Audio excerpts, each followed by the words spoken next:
Hello and welcome to সিনেমার রাজ্য। কেমন আছেন আপনারা সবাই? আশা করি সবাই অনেক ভালো আছেন। আজকের ভিডিওটি আপনাদের কাছে অনেক ভালো লাগবে, কারণ আজকে আমরা এমন একটি মুভি সম্পর্কে জানতে চলেছি যেটা হয়তো আপনার কল্পনার বাইরে। তো চলুন বেশি কথা না বাড়িয়ে মূল ভিডিওতে যাওয়া যাক। মুভিটির শুরুতে আমরা কোব নামের এই লোকটাকে সমুদ্রের কাছে অজ্ঞান অবস্থায় পড়ে থাকতে দেখি, এবং তখনই সেখানে একজন সিকিউরিটি গার্ড আসে আর তাকে পরীক্ষা করার পর একজন বয়স্ক লোকের কাছে নিয়ে যায়। সিকিউরিটি গার্ড সেই বয়স্ক লোকটিকে জানায় যে এই ব্যক্তির কাছ থেকে আমরা একটি বন্দুক এবং একটি ছোট লাটিম পেয়েছি। তখন বয়স্ক লোকটি কোবকে প্রশ্ন করে যে তুমি কি আমাকে মারতে এসেছো? এই কথা বলে সে কোবের লাট্টুটিকে ঘোরাতে ঘোরাতে বলে, এটি আমি অনেক বছর আগে একজনের কাছে দেখেছিলাম। আর তখনই মুভিটির সিন শিফট হয়ে যায়। এখন আমরা সেই জায়গায় আছি যেখানে কোব বসে খাচ্ছিলেন। সেখানে আমরা দেখি কোব এবং তার বন্ধু মিলে একজন যুবকের কাছ থেকে তথ্য বের করার চেষ্টা করছে। সেখানে কোব বলেন যে তিনি একজন বিশেষজ্ঞ যিনি স্বপ্ন চুরি করেন। তখন সাইতো বলেন যে যদি আপনি এই যুগে আপনার ধারণা এবং তথ্য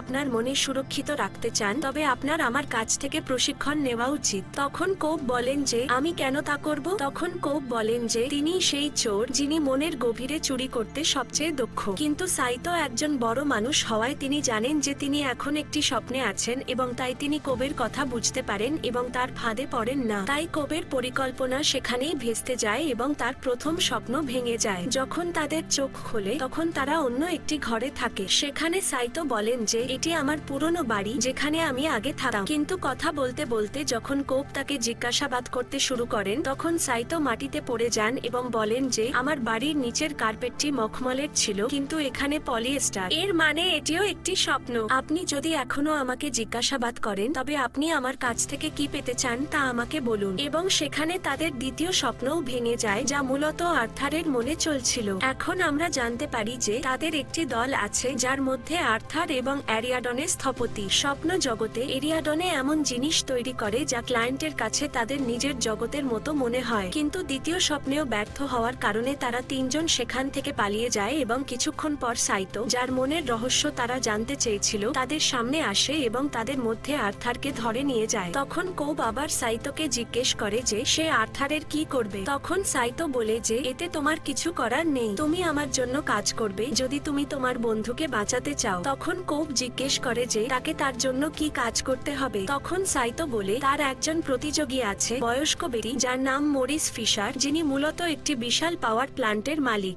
যদি তিনি তার কাজে সফল হন, তবে তিনি এই বিশ্বের অর্ধেক অংশ তার নিয়ন্ত্রণে রাখবে এবং তিনি এটি ঘটে দিতে চান না। এই কাজে কোব তাকে সাহায্য করবে। মরিস ফিশারের একটি ছেলে আছে যার নাম রবার্ট ফিশার। তিনি চান কোব তার মনে এমন একটি ধারণা তৈরি করুক যার কারণে সে তার নিজের বাবার কোম্পানিকে সমর্থন না করে ভেঙে দেয় এবং অবশেষে একটি নতুন শক্তি হিসাবে আবির্ভূত হয়। প্রথমে কোব এই ধারণা শুনে রাজি হয় না। সে বলে যে কারো মনে নতুন ধারণা তৈরি করা খুবই কঠিন। কারো মন থেকে ধারণা চুরি করা সহজ, কিন্তু নতুন ধারণা তৈরি করা খুবই কঠিন। তখন সাইতো তাকে বলে যে সে জানে যে কোব আমেরিকায় ফিরে যেতে চায়, তার বাচ্চাদের সাথে দেখা করতে চায়। যদি সে চায় তবে সে এই কাজে তাকে সাহায্য করতে পারে। এখানে আমি আপনাকে বলতে চাই যে কোবের উপর একটি অপরাধের অভিযোগ রয়েছে, তার নিজের স্ত্রীকে হত্যার অভিযোগ, এবং এই কারণেই সে ফ্রান্স এবং অন্যান্য দেশে পালিয়ে বেড়াচ্ছিল তার জীবন বাঁচাতে। কিন্তু যখন সে সাইতোর প্রস্তাব শোনে যে সে হয়তো তাকে আমেরিকায় ফিরে যেতে সাহায্য করতে পারবে যেখানে তার সন্তানরা থাকে, তখন সে এই প্রস্তাবটি প্রত্যাখ্যান করতে পারে না। এখন যেহেতু কোব তার সঙ্গীদের সাথে চুক্তি করে নিয়েছিল, তাই তার কাছে কোনো স্থপতি ছিল না। তার নিজের জন্য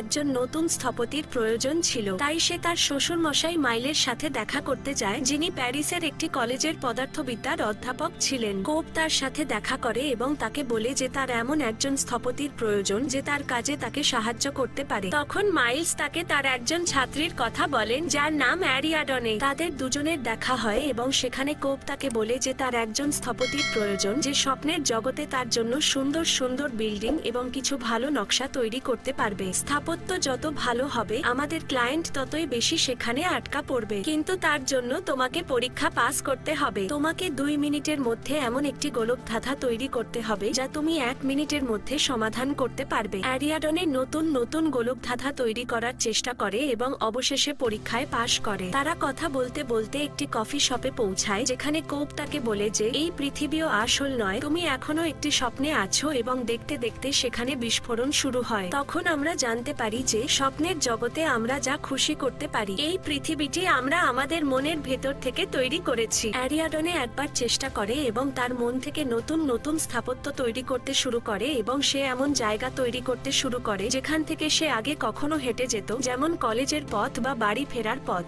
সে তার মনের কল্পনা দিয়ে স্বপ্নের একটি জগৎ তৈরি করে। তখন কোব তাকে বলে যে কখনো আসল জায়গা এবং আসল জিনিসগুলোকে তোমার মনের মধ্যে কল্পনা করবে না, কারণ যদি তুমি তা করো তবে তুমি স্বপ্নের জগতে আটকে যাবে। এবং তখন আমরা দেখব যে ম্যাল, যে কোবের স্ত্রী ছিল, সেখানে আসে এবং অ্যারিয়াডনেকে হত্যা করে এবং অ্যারিয়াডনেকে হত্যা করার সাথে সাথেই তার স্বপ্ন ভেঙে যায় এবং সে নিজেকে একটি গ্যারেজে খুঁজে পায়। তখন কোব তাকে বলে যে তুমিও এখনো একটি স্বপ্নে ছিলে। স্বপ্নের জগৎ আমাদের জগতের চেয়ে 20 গুণ দ্রুত চলে। যদি আমরা আসল জগতে 5 মিনিট কাটাই তবে স্বপ্নের জগতে কয়েক ঘন্টা হবে। এবং এই মেশিনটি আমাদের সেই স্বপ্নগুলোতে যেতে সাহায্য করে যা মূলত সামরিক বাহিনী তাদের কাজের জন্য তৈরি করেছিল, কিন্তু এখন আমরাও এটি ব্যবহার করি। এবং একটি গুরুত্বপূর্ণ বিষয় হলো, স্বপ্নে যদি তোমার কোনো আঘাত লাগে তবে তার ব্যথা তুমি আসল জীবনেও অনুভব করবে। এবং স্বপ্নে যদি তোমার মৃত্যু হয় তবে তোমার স্বপ্ন, যার মধ্যে তুমি এখন শুয়ে আছো, সেটিও ভেঙে যাবে। এবং যদি সবকিছু স্বাভাবিকভাবে চলতে থাকে তবে আমরা একটি টাইম লুপ পাবো, যার মধ্যে আমরা একটি ধাক্কা খাবো, যার মাধ্যমে আমরা স্বপ্নের জগৎ থেকে এই বাস্তব জগতে ফিরে আসতে পারবো। এবং যদি সবকিছু পরিকল্পনা অনুযায়ী না হয় তবে আমরা কোমায় চলে যাব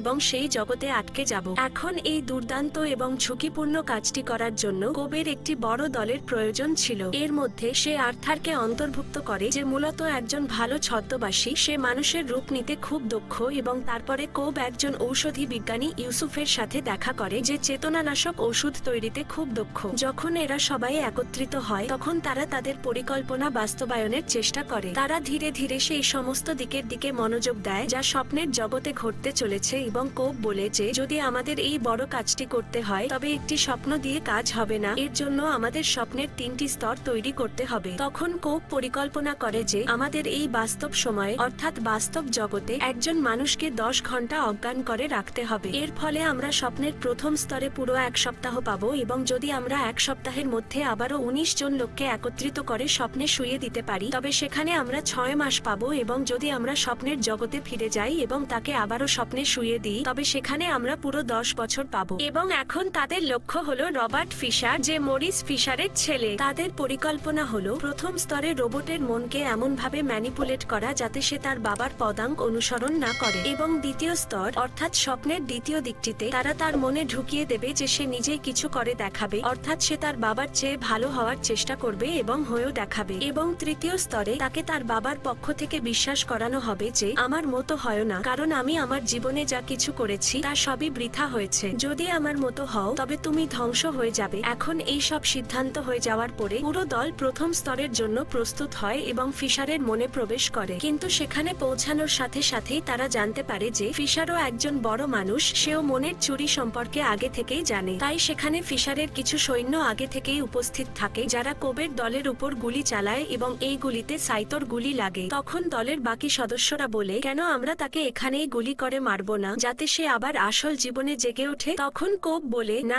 আমরা তা করতে পারি না। স্বপ্নের জুস খুব ভারী করে দেওয়া হয়েছে। যদি আমরা তাকে এখনই মেরে ফেলি তবে সে স্বপ্নের জগতে আটকে যাবে এবং চিরকালের জন্য কোমায় থেকে যাবে। তাই আমাদের আবার স্বপ্নের দ্বিতীয় স্তরে যেতে হবে। যদি আমরা তা করি তবে সাইতোর ব্যথা কিছুটা কমবে। এবং পরে সবাই সিদ্ধান্ত নেয় যে তারা এখান থেকে স্বপ্নের দ্বিতীয় স্তরে যাবে এবং সেখান থেকে ফিশারকে মুখ বেঁধে একটি ভ্যানে ঢুকিয়ে দেবে এবং ভ্যানের ভিতরে ইউসুফকে গাড়ি চালানোর দায়িত্ব দেবে। এবং সবাই সেই মেশিনের সাথে যুক্ত হয়ে স্বপ্নের দ্বিতীয় স্তরে পৌঁছে যাবে, যেখানে আর্থারের কাজ হবে মরিস ফিশারের বিশেষ ব্যক্তি, অর্থাৎ ব্রাউনিং সেজে রোবটের মন থেকে গোপন তথ্য বের করা, যাতে তাদের কাজ সহজ হয়ে যায়। একদিকে স্বপ্নের জগতে তারা তাকে সাহায্য করছিল এবং তাকে বলছিল যে আমরা আপনার জন্যই এখানে এসেছি এবং আমরা আপনাকে আপনার মনের চোরদের হাত থেকে বাঁচাতে এবং আপনাকে শক্তিশালী করতে এখানে এসেছি। এবং অন্যদিকে ইউসুফ গাড়ি চালাচ্ছিল, কারণ প্রথম স্তরের মনের রক্ষকরা গুলি চালিয়ে তাকে বিরক্ত করছিল। প্রথম স্তরে কোব রবার্টকে বলে যে তোমার বাবা মনে করেন তুমি তার ধন সম্পত্তির যোগ্য নও এবং তিনি চান তুমি এই ধন সম্পত্তির জন্য নিজেই কিছু করো, নিজেকে এত যোগ্য করে তোলো যে এই সাফল্যের শিখরে পৌঁছাতে পারো। এই কাজে ব্রাউনিং এর ছদ্মবেশে ফিশারের সামনে আসা একজন ব্যক্তি তাকে সাহায্য করে। এখন ফিশার বুঝতে পারে যে ব্রাউনিংই তার বাবার সাথে বিশ্বাসঘাতকতা করতে চায় এবং তাকে থামাতে সে ব্রাউনিং এর মনে প্রবেশ করে। সাধারণত তারা সবাই আর্থারের স্বপ্নের মধ্যে থাকে, কিন্তু সেখানে কোব ফিশারকে বিশ্বাস করায় যে তারা দ্বিতীয় দ্বিতীয় স্তরে তার মনে ছিল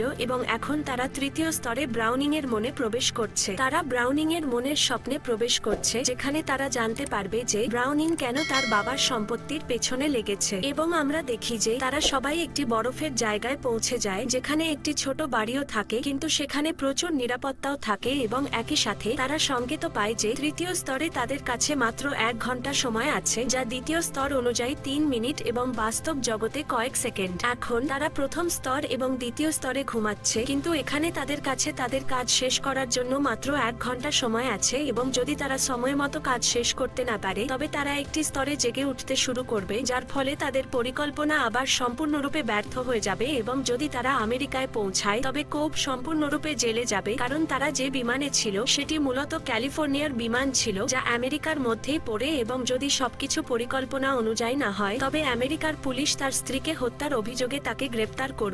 এখন আমাদের দেখানো হয় যে ফিশারের সামনে একটি বিশাল লকার থাকে এবং সে একটি কোড দিয়ে তার ধরে যাওয়ার চেষ্টা করে, কিন্তু তখনই কোবের স্ত্রী ম্যাল সেখানে পৌঁছে যায় এবং সে ফিশারকে গুলি করে দেয়, যার ফলে সমস্ত তৈরি খেলা নষ্ট হয়ে যায় এবং ফিশার দ্বিতীয় স্তরে জেগে উঠতে পারে না, কারণ তাকে ওষুধের ভারী ডোজ দেওয়া হয়েছিল এবং যদি সে জেগেও ওঠে তবে সে চিরকালের জন্য দ্বিতীয় স্তরে কোমায় চলে যাবে। এখানে আমি অবশেষে এই চলচ্চিত্রে ম্যালের ভূমিকাও ব্যাখ্যা করছি, যে এখানে কোবের স্ত্রী শুরুর দিকে যখন কোব এবং ম্যাল স্বপ্নের জগতে যেত তখন তাদের সেখানে খুব ভালো লাগতো, কারণ তারা স্বপ্নের জগতে যা খুশি তৈরি করতে পারত, যা খুশি ভেঙে দিতে পারত। তারা দুজনে একে অপরের সাথে প্রতিশ্রুতি দিয়েছিল যে তারা দুজনে একসাথে বৃদ্ধ হবে এবং স্বপ্নের জগৎ তাদের এতটাই ভালো লেগেছিল যে তারা এই জগৎকে তাদের সত্য বলে মনে করতে শুরু করেছিল। তারা বারবার এই জগতে যেত এবং ক্রমাগত যাওয়ার কারণে তারা স্বপ্নে স্বপ্ন এবং স্বপ্নে স্বপ্ন দেখতে থাকতো এবং এই কাজে তারা এতটাই এগিয়ে গিয়েছিল যে তারা বাস্তবতা ভুলে গিয়েছিল। তারা বুঝতে পারতো না যে তারা কোন জগতে আছে। এই চলচ্চিত্রের শুরুতে আমি আপনাকে বলেছিলাম যে কোবের কাছে একটি ছোট লাটিম ছিল, যা ঘোরালে বোঝা যেত যে এই জগৎটি একটি স্বপ্ন নাকি আসল জগৎ। মূলত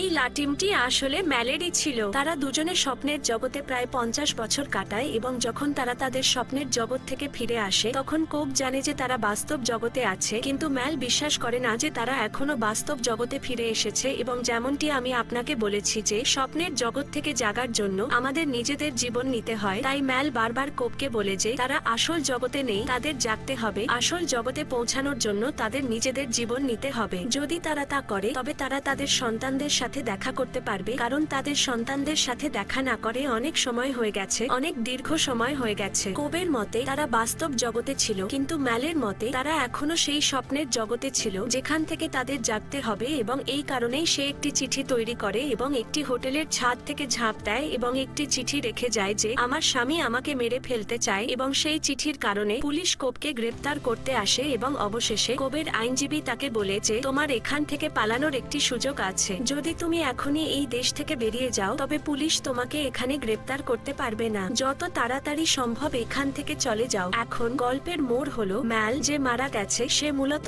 এখনো কোবের স্মৃতিতে জীবিত। যখনই কোব কোনো স্বপ্ন দেখে ম্যালের স্মৃতি তাকে তাড়া করতে থাকে। ম্যাল তাকে নিজের দিকে টানতে থাকে, তাকে তার জীবন নিতে বাধ্য করে যাতে সেও চিরকাল তার সাথে স্বপ্নের জগতে থাকতে পারে। যদিও কোবো তাই চেয়েছিল, সে চেয়েছিল ম্যাল তার স্বপ্নের জগতে চিরকাল বেঁচে থাকুক, কারণ সে আজও মেনে নিতে পারেনি যে ম্যালের মৃত্যু তার নিজের কারণে নয় বরং তার কারণে হয়েছিল, এবং এই কারণেই সে আজও নিজেকে ক্ষমা করতে পারেনি। এবং এখন যেহেতু স্বপ্নের তৃতীয় স্তরে ফিশারের গুলি লেগেছে, সে প্রায় মরতে বসেছে, তাই তারা আরেকটি পরিকল্পনা করে। তারা পরিকল্পনা করে যে তারা স্বপ্নের চতুর্থ স্তরে যাবে এবং সেখানে গিয়ে ফিশারকে উপর থেকে ধাক্কা দেবে, যার ফলে চতুর্থ স্তরে ফিশারের মৃত্যু হবে এবং একই সাথে সে তৃতীয় স্তরে জেগে উঠে। কিন্তু এই কাজটি পুরোপুরি সম্পন্ন করতে অনেক অসুবিধা রয়েছে। চতুর্থ স্তরেও ম্যাল সেখানে আসবে এবং তার কাজ নষ্ট করার চেষ্টা করবে, কারণ কোবের কাজ শেষ হয়ে গেলে সে তার কাজ শেষ করে তার বাস্তব জগতে ফিরে যাবে। কিন্তু ম্যাল তা চায়নি। ম্যাল চেয়েছিল সে চিরকালের জন্য তার স্বপ্নের জগতে বন্দী হয়ে থাকুক এবং সেখান থেকে কোব এবং সাইতো দুজনেই স্বপ্নের চতুর্থ স্তরে পৌঁছায় এবং সরাসরি ম্যালের কাছে পৌঁছায় যে তার পুরনো স্বপ্নের জগতের বাড়িতে বসেছিল। তারা দুজনেই জানে যে ফিশার ম্যালের কাছে আছে এবং সেখানে গিয়ে তারা ফিশারকে উপর থেকে ধাক্কা দেয়, যার ফলে চতুর্থ স্তরে ফিশারের মৃত্যু হয় এবং এর ফলে সে তৃতীয় স্তরে জেগে ওঠে। সেখান থেকে রবার্ট ফিশার তার বাবার কাছে যায় যে খুব বৃদ্ধ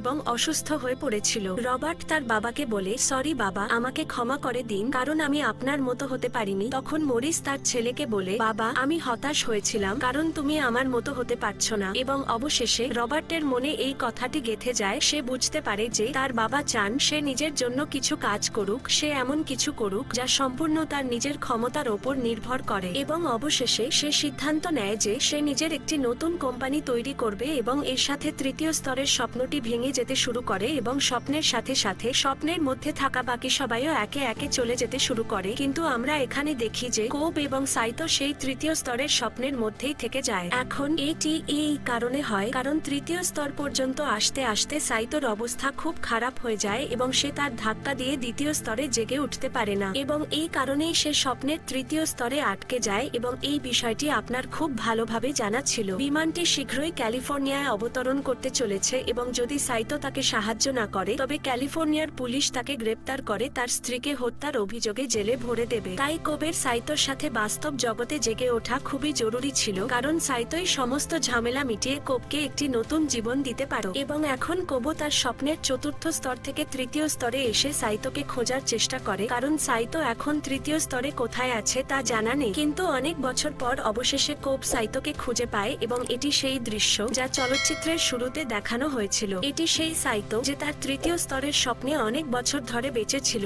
এবং যখন কোব সেই সমস্ত কথা সাইতোকে আবার বলে তখন তাদের দুজনেরই তাদের অতীতের সমস্ত স্মৃতি মনে পড়ে এবং অবশেষে তারা দুজনে নিজেদের হত্যা করে আবার বাস্তব জগতে তাদের যৌবনে জেগে ওঠে এবং এখানে আমরা দেখি যে বাস্তবে অর্থাৎ বাস্তব জগতে তাদের মাত্র 10 ঘন্টা কেটেছে যেখানে তারা স্বপ্নের জগতে প্রায় 50 বছরেরও বেশি সময় কাটিয়েছে এবং এর সাথে সাইতো পুলিশকে ফোন করে এবং কোবের উপর থাকা সমস্ত অভিযোগ মওকুফ করিয়ে দেয় এবং অবশেষে কোব তার পরিবারের সাথে আবার মিলিত হয় যেখানে তার সুন্দর সন্তানরা আছে। তখন কোব তার সন্তানদের সাথে দেখা করার আগে কোব লাটিমটি ঘোরাতে থাকে যা কিছুক্ষণ পরে টলমল করতে থাকে যার মানে সে সত্যিই আসল পৃথিবীতে আছে, কোনো স্বপ্নে নয়। তারপর সে ছুটে চলে যায় তার সন্তানদের কাছে। এই সুখের সমাপ্তির মাধ্যমে মুভিটি শেষ হয়।